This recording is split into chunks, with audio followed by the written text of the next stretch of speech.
तोखे ख़बर न आहे छा? अड़े हे फेसबुक ते नेट ते ॻाल्हि हली वई आहे, इलेक्शन अची वई आहे बाबा।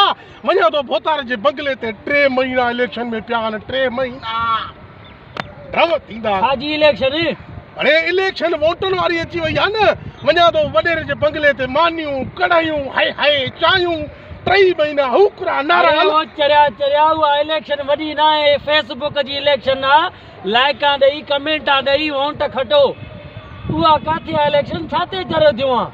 इलेक्शन त इलेक्शन आहे, फेसबुक वारी छाजी इलेक्शन आहे? तव्हां जहिड़े ॻाढ़े ॿोड़नि वारनि मुल्क ख़राबु कयो आहे।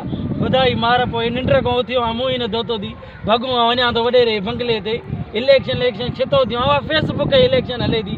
हाणे मारे दोस्तनि फोन कई अच असांखे कमेंटा ॾे, चरिया छा वञी अला कयो। हेॾे त उहा इलेक्शन न आहे वॾी। काथे आहे इलेक्शन?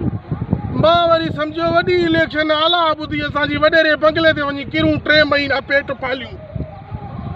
अलाह जे घर ते वञी किरो, तव्हां जहिड़े मुल्क ख़राबु कयो आहे। हा यार चई जाई तो अलाह जो कसम। मां वरी सोचियो तो वॾी इलेक्शन आहे न, मां वरी अबे खे बि तयारु कयो त अलाह ॿुधी 3 महीना भोतारे दर ते पिया हूंदासीं, हुकरा नारा झंडा खणंदासीं, फिलाणो ख़ान ज़िंदाबाद, फिलाणो ख़ान ज़िंदाबाद। पर तूं वरी चए तो फेसबुक जी इलेक्शन। छाजी फेसबुक जी इलेक्शन आहे?